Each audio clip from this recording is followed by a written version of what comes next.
everyone, Rob here again with another video, and as ever, please like, share, subscribe, all that stuff. So what am I here today to talk about? Well, it's Tuesday, is it Tuesday? Yeah, it's Tuesday the 24th of March, and on the 22nd of March I found myself down in Weymouth at 9 a.m. in the morning outside the pavilion, waiting to get all my gear in with Emma Taylor and loads of other people to perform at the Dorset Drum Show. Well done, Tom, for organising this event. I always talk about the drumming family, the brethren. It's a small community, but still kind of quite big, if that makes sense. Anytime we can get together, any excuse to get together is a good thing. It's usually at master classes or drum clinics, or obviously the UK drum show as well. So to have something down here in the south, which is only about 2 hours from me, really, Weymouth. I used to go there a lot with my dad back in the day when he had a stall in Bath Market, the Guildhall. I used to go there and pick up the stock early on a Sunday morning. We'd leave about 7, which when you're like 10, 11, 12, that's really early in the morning, right? So I've got fond memories, but none of the journey looks the same anymore, alas. But there you go. But we do have a bypass now around Weymouth, which does help. So I approached Tom, the organizer, about, when would it have been? Last October. I got back from the UK drum show. I sat up there on my breakfast bar and thought, right, I'm going to write to some other people and find out about other events. And he wrote back very kindly, and within a couple of days, really, because somebody pulled out. Grayson, I think, pulled out. And it was just one of those sort of circumstances where, hey, your email dropped into my inbox just as Grayson's popped in to say he couldn't do the show anymore. So I kind of took a slot on the main stage, and there were so many great drummers on that main stage. Obviously, Thomas Lang being the headline, brilliant, lovely. And I agreed to do it, and boom, anyway, it came round. Here we are, March has now been and gone, and I had a great time. It was a busy weekend. I was in Woking on Saturday teaching, and then in the evening I was gigging in Troy Vegas with my mate John's band, the Wise Fools, which was great fun, at Paul Crawford's pub, The Lamb, in Trowbridge, or Troy Vegas, or Trokio, whichever you call it these days. And I gigged with Paul back in the late 80s. He was in my very first band, the Rose Garden, which were like a cult, Cure type goth rock band. Anyway, yeah, so that, and then woke up early on the Sunday at 5:30, on the road by 6:37 to get down to the drum show in time to open up at 9 o'clock. And of course, you know, drum shows are brilliant. You walk around and you bump into loads of people. And because of Instagram and Facebook, there's loads of people I met there who would come and say, sorry, you don't know me, but I'm so-and-so, and I da-da-da. And it's great. I love that. It's amazing. You can actually put a proper character, as well as the face, to the person that you've been chatting to on Facebook. So there's a lot of that. Plus a lot of seeing old friends like Bill Sanders with the practice pads, Colin Walway and Tristan from Drummatic, of course. You know, loads of different people. I was thinking a minute ago, if I list it all, it's silly, because like Scott Ottaway, there's another one. So Scott Ottaway was there too. Anyway, yeah, so it was great catching up with you all. I had some very deep conversations with Sam, actually, about drums, life in the universe and everything. And drummers, man, they're so cool. They're the coolest, I reckon. Well, I know it. I don't reckon, I know. Anyway, so my performance was at 1:45 in the main stage, and I had the smallest drum set. I took my DW hybrid kit, which I've called Sadie, after Sexy Sadie, the Beatles track on the White Album. God knows why, it just happened that way. And I had a great time. I really enjoyed it, you know. I decided on the way down, you know, what's the point? I mean, I do some multi-foot patterns, but when you got Thomas Lang headlining, why would you do that? I mean, you could, obviously, but I was just going through like a checklist, and I had all the stuff in the back of the car. I thought, could I play to backing tracks? Yes, I could. So that's a possibility. But the first call was when I was thinking I could take my regular 22, 10, 12, 14 or 16 or whatever DW kit in Broken Glass Sparkle. I could take that down and, you know, set that up. I was thinking, well, the other kit, Sadie, is going to be in the car. All I have to do to add to that is the Roland SPDS and my double pedal hard case with my double pedals in, which also has my auxiliary pedal for my left foot clave stuff. And I put it all in the car anyway with some extra hardware, and I took it all down. And I knew the car park was obviously right next to the venue and it's safe-ish, you hope. And then on the way down, I made a call, really, just to say to myself, and thought, do you know what? I had a feeling. I've done enough drum shows over the years, the last 30 years or so. I thought, I reckon everyone's going to be going for, rightly so, the playback and, using backing tracks and stuff, and getting all the whiz bangs. And I thought, well, I'm just going to go the other way. I'm just going to take the 4-piece kit, 2 ride cymbals, the hi-hat, some of my sort of tambourine shakers and jingle hi-hats and a little splash, and my plastic Remo heads that I cut out to put on top of the drums, all that sort of stuff. And I'm just going to take in a couple of pairs of sticks, some mallets, which in the end I didn't use because I think I left them in the car, totally pro, and some brushes, and just play. And sure enough, I mean, the amount of class drummers on inside, outside, and upstairs in that building on Sunday was phenomenal. So many amazing players. And I just thought, well, I'm going to go back to the basics, like a jazz kit, and just do that.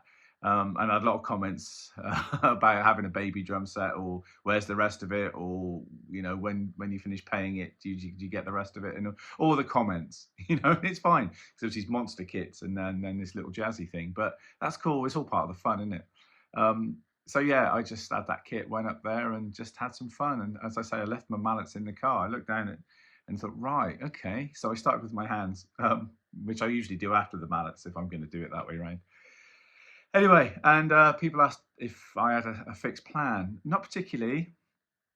Sometimes I think mallets, hands, brushes, sticks, and whatever happens stylistically in all of that is in the hands of the gods or aliens. And I've been sent some clips by Tom Compton.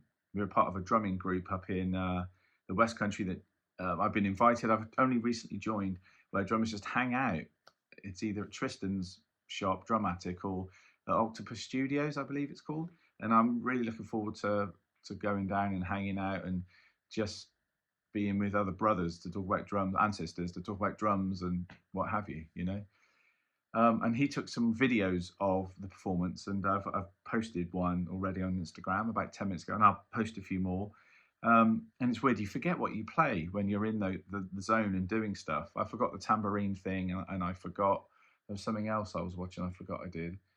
Sometimes they're mistakes you turn into happy accidents, like, yeah, I meant to do that. And that's what being pro is all about, isn't it? Or blagging, whichever way around.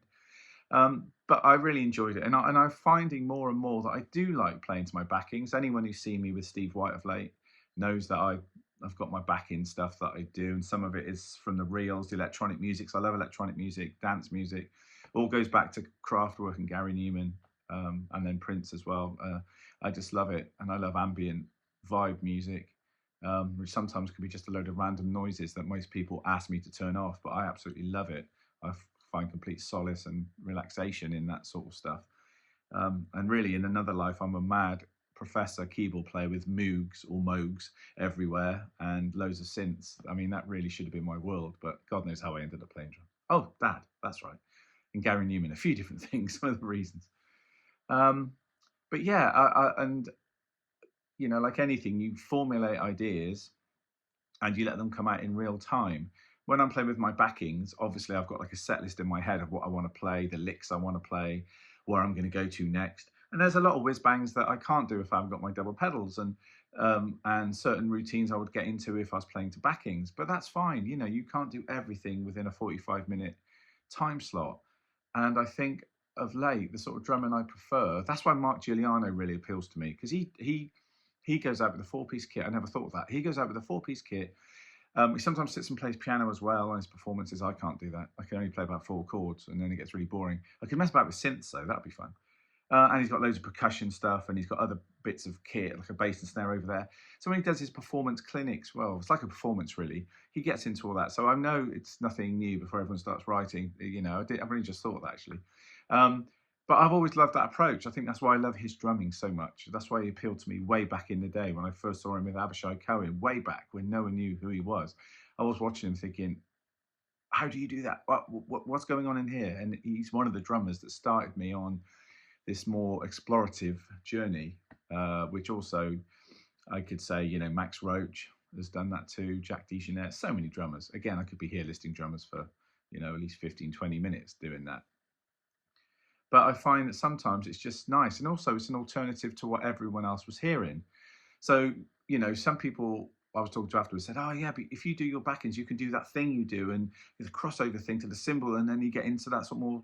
And it's like, yeah, that's true. But you know, what I might have sacrificed for that, I won over in other ways, because I literally was just, it's like a palate cleanser of everyone like, which is all amazing and stunning. And I took a few things as well from some of the drummers that I saw and heard. I can tell you that'll be going on my list of things to pilfer. But you know, going out with just that 4-piece and just saying, look, this is what I'm going to do. And also the sound guy, Eli, who was lovely. What a lovely, lovely, lovely man. He was up there with his iPad in the sound check saying, hey, are we going to, have you got backing tracks? I said, no. And he said, is this just your kit? Expecting more things to come in. I said, no, yeah, this is it. Bass, snare, rack tom, floor tom, 2 rides, sizzle on the ride, and a pair of hats and all these little jingly box of tricks. And he said, great, okay. He said, so what, bass, snare, toms? I said, no, don't spot my kit. You know, just 2 overheads and a bass drum if you want it, but that's it. He was like, brilliant, I love it. And that was my approach. It was just keeping it simple, going on. And I said, I want to play the room. I want to play the acoustics in the room as well. So yeah, you take a chance when you do anything like that, because sometimes, you know, you're not going to please everyone all the time. It's subjective. I know that, and I'm not trying to be everyone's drummer. I can't be, but I'm going to be my drummer, and I'm going to bring what I do to you. And you know, if a few people don't get it or dig it, that's fine. You know, the same amount of people when I finished playing were still there when I started. No, other way around. When I started, were still there when I finished. And that's got to be a good thing. And a few more actually upstairs and stuff. So I must have been doing something right. And as I say, it's not like I'm trying to sort of say, oh, that was my kind of manifesto. But that's kind of, I guess that's what it is, you know. And the amount of comments I got afterwards and since, looking down here at my Insta and my Facebook and emails, has been amazing. It's been so lovely. And you know, as I say, if no one really did dig it, that's fine as well, you know, but there may have been one thing that I did that you might want to take away. But anyway, just wanted to get in and say thank you to everyone that I met. Thank you for all the support. Thank you for Thomas for doing it. As I say, if you want to leave some comments about the show, not only my performance, but the show, then please do so below. And I need to get back on doing more videos like this, but I've been really, really busy of late, and I'm heading into a really busy time touring with Hugh Cromwell for a week. I've got to learn that set. And I've got some sessions with Storm Deva coming up, like 3 days with Storm Deva. And then I've also got 3 days in with a friend called, oh, he's a friend now, Alan, who I met at the Real World producer camp. He's booked me for 2 or 3 days at NARM Studios for a session. So that's all coming up over the next few weeks. But no excuse, when there's some quiet time, I should make some videos, because I want to do some more, you know, why you should listen to this bits, because I've only done the one on Phil Collins. If you haven't seen that, go and check it out on the album Hello, I Must Be Going. But there's plenty of albums there that I need to, you know, crow on about, which I will. So anyway, hope you're having a great day. Peace be with you. Live long and prosper, all that stuff. And thanks for the support as ever. And I'll see you on the next video.